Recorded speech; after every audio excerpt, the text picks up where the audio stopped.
نحمده ونصلي ونسلم على رسوله الكريم اما بعد فاعوذ باللہ من الشیطان الرجیم بسم اللہ الرحمن الرحیم۔ پیارے آقا صلی اللہ علیہ وآلہ وسلم کا فرمان رحمت نشان ہے کہ جو بندہ جمعرات اور جمعہ کے دن مجھ پر کثرت کے ساتھ درود پاک پڑھتا ہے تو اللہ پاک کے نیک اور پاکیزہ فرشتے ان کا درود پاک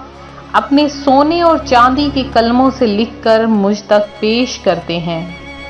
اور پیارے آقا علیہ الصلوۃ والسلام کا یہ بھی فرمان ہے کہ جس نے مجھ پر ایک بار درود پاک پڑھا اللہ کریم اس پر 10 رحمتیں نازل فرماتا ہے، اور جو مجھ پر 10 مرتبہ درود پڑھتا ہے اللہ کریم اس پر 100 رحمتیں نازل فرماتا ہے، اور جو مجھ پر 100 بار درود پاک پڑھے اللہ کریم اس کی دونوں آنکھوں کے درمیان لکھ دیتا ہے کہ یہ نفاق اور جہنم کی آگ سے آزاد ہے اور اسے بروز قیامت شہداء کے ساتھ رکھا جائے گا۔ جس طرح سے باقی دنوں باقی مہینوں کی فضیلت ہے اسی طرح سے رمضان المبارک کی فضیلت سب سے زیادہ ہے، اور پھر ہو بھی جمعرات کا دن اللہ پاک خاص طور پر اپنے بندوں پر نظر رحمت عطا فرماتا ہے۔ اسلامی مہینوں میں رمضان المبارک کو جو اہمیت حاصل ہے وہ کسی بھی عقل مند سے ڈھکی چھپی نہیں۔ یہی وہ عظیم الشان مہینہ ہے جس کا عاشقان رمضان کو پورا سال انتظار رہتا ہے۔ اس مبارک مہینے کے آتے ہی مسلمانوں میں خوشی کی لہر دوڑ جاتی ہے، مسلمانوں میں عبادت کا ذوق اور شوق پہلے سے بڑھ جاتا اور گناہوں کا زور کم ہو جاتا ہے۔ سحری و افطاری کی رونقیں دیکھ کر دل باغ باغ ہو جاتا ہے۔ خوش نصیب مسلمان سنت کی ادائیگی کی نیت سے تراویح کی ادائیگی میں مصروف ہو جاتے ہیں، ذکر و درود کی کثرت کی جاتی ہے، راہ خدا میں خرچ کرنے کا جذبہ بڑھ جاتا ہے، غریبوں اور مسکینوں کی مالی مدد کی جاتی ہے، اور اس کے علاوہ بہت سے نیک کام سر انجام دیے جاتے ہیں۔ الحمدللہ یہی وہ برکتوں والا مہینہ ہے جس کے فضائل و برکات نبی کریم علیہ الصلوۃ والسلام نے اپنی زبان مبارک سے بیان فرمائے ہیں۔ چنانچہ میرے آقا صلی اللہ علیہ وآلہ وسلم نے ماہ شعبان کے آخری دن ہمیں خطبہ ارشاد فرمایا۔ حضرت سیدنا سلمان فارسی فرماتے ہیں، اے لوگو تمہارے پاس عظمت و برکت والا مہینہ جلوہ گر ہو رہا ہے۔ یہ مہینہ وہ ہے جس میں ایک رات ایسی ہے جو 1000 مہینوں سے بہتر ہے۔ اللہ پاک نے اس مبارک مہینے کے روزے فرض فرمائے، اور اس کی راتوں میں قیام یعنی تراویح ادا کرنا سنت ہے۔ جو اس میں نیکی کا کام کرے تو ایسا ہے جیسے اور کسی مہینے میں فرض ادا کیا، اور جس نے اس میں فرض ادا کیا تو ایسا ہے جیسے اور دنوں میں 70 فرض ادا کیے۔ یہ صبر کا مہینہ ہے اور صبر کا ثواب جنت ہے۔ یہ مصیبت کے ساتھ میں ساتھ دینے اور بھلائی کا مہینہ ہے، اور خاص طور پر فرمایا کہ اس مہینے میں مومن کا رزق بڑھ جاتا ہے، مومن کا رزق بڑھا دیا جاتا ہے۔ جو اس میں روزے دار کو افطار کروائے تو یہ اس کے گناہوں کے لیے مغفرت ہے، اسے آگ سے آزادی بخشی جاتی ہے، اور اس افطار کروانے والے کو ایسا ہی ثواب ملے گا جیسا روزہ رکھنے والے کو ملے، بغیر اس کے کہ اس کے ثواب میں کچھ بھی کمی ہو۔ تو پیارے آقا علیہ الصلوۃ والسلام نے فرمایا ہے کہ ماہ رمضان میں اللہ پاک بہت سے لوگوں کو جن پر جہنم واجب ہو گیا انہیں جہنم سے آزادی عطا فرما دیتا ہے۔ تو ماہ رمضان المبارک کی پہلی جمعرات ہم میں تشریف لا چکی ہے۔ ماہ رمضان کی پہلی جمعرات کی فضیلتیں برکتیں بہت زیادہ ہیں۔ اللہ پاک اس دن کے صدقے میں اپنے بندے کو بہت نوازتا ہے،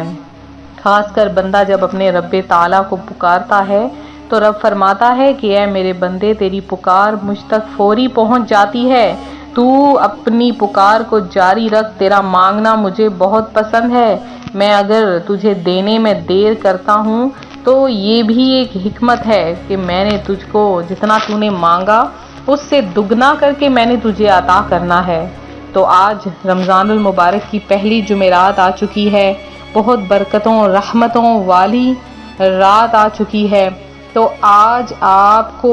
ایسا وظیفہ میں بتاؤں گی کہ جس کے کرنے سے اللہ پاک آپ کو دولت عطا فرمائے گا۔ اب اس دولت کو آپ اپنے نئے گھر بنانے میں استعمال کر لیں، وہ دولت آپ بچیوں کا جہیز بنانے میں استعمال کر لیں، وہ دولت آپ کسی بھی خاص مقصد کے لیے استعمال کر سکتے ہیں، تو اس مقصد کو آپ ضروری جانیں اور یہ عمل کر لیں۔ رمضان المبارک کی مبارک گھڑیاں ہیں اور ہو سکتا ہے پھر یہ گھڑیاں آپ میں نہ آئیں اور نہ ہی اللہ پاک آپ کو اتنا عطا فرمائے، بس آپ مانگ لیں، کیونکہ آج کا دن بہت زیادہ مانگنے والا دن ہے۔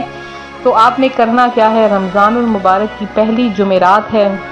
آپ نے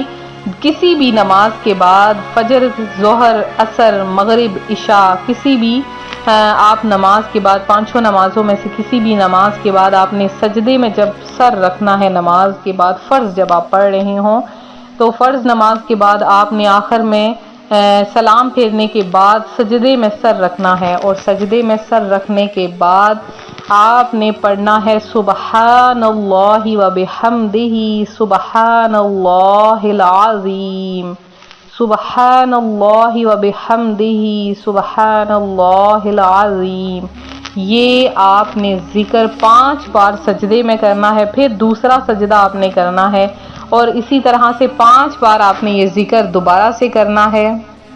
اور جب آپ یہ عمل کر لیں، 2 سجدے میں آپ 10 مرتبہ یہ پڑھ لیں، 5 مرتبہ ایک بار، 5 مرتبہ دوسری بار، تو پھر آپ نے اللہ کی بارگاہ میں دعا کے لیے ہاتھ اٹھا لینے ہیں۔ آپ دیکھیں گے کہ کیسے چند ہی دنوں میں اللہ پاک آپ کو رزق سے مالا مال کر دے گا۔ تو آپ یہ عمل ضرور کریں اور ساتھ میں ہمیں بھی دعاؤں میں یاد رکھیں، بہت ہی خاص عمل ہے۔ اور اس کے علاوہ میرے جن بہن بھائیوں نے خصوصی دعا میں حصہ لیا ہے ان کا نام میں ضرور دعا میں شامل کروں گی۔ تو سب سے پہلے میری جن بہن نے دعا میں حصہ لیا ہے اور جن بھائیوں نے دعا میں حصہ لیا ہے ان میں ارسلان ہیں، علی مرزا ہیں، ناصر خان ہیں، محمد یوسف ہیں، اور اس کے علاوہ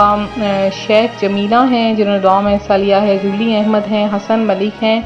سید صدیق ہیں، نیمی بیگم ہیں، احمد منیر ہیں جنہوں نے دعا میں حصہ لیا، بینش صدیق ہیں، اللہ پاک آپ کو صاحب اولاد کرے، منیر احمد ہیں، سمینہ ہیں، اور اس کے علاوہ نور العین ہے، مریم ہیں، اور اس کے علاوہ اشرف ہیں، صوفی خان ہیں، عابدہ شیخ ہیں، مسز رفت طاہرہ ہیں، شازیہ ایاز ہیں، عابدہ شیخ ہیں، حسن علی ہیں، زید خان ہیں، محمد انور احمد ہیں، اور ذیشان حیدر ہیں، آصف ہیں، روبینہ ہیں، اور جنہوں نے بھی خاص دعا میں حصہ لیا ہے آپ لوگوں کے لیے خصوصی دعا کا اہتمام کیا گیا ہے اور آپ کا نام دعا میں شامل کیا گیا۔ اس کے علاوہ جنہوں نے بھی دعا میں حصہ لیا ہے آپ لوگ کا اگر نام دعا میں شامل نہیں کیا جاتا تو آپ لوگ ضرور جو ہے وہ آپ لوگ پریشان نہ ہوں، آپ کا نام بھی خصوصی دعا میں شامل کیا جاتا ہے، بس وقت کی کمی کی وجہ سے ہم ویڈیو میں چند کا نام ہی صرف لے پاتے ہیں۔ تو اسی طرح سے درود پاک پڑھتے رہیں، اپنا مسئلے ہم سے ڈسکس کرتے رہیں۔ ملتے ہیں اپنے اگلے وظیفے کے ساتھ، فی امان اللہ۔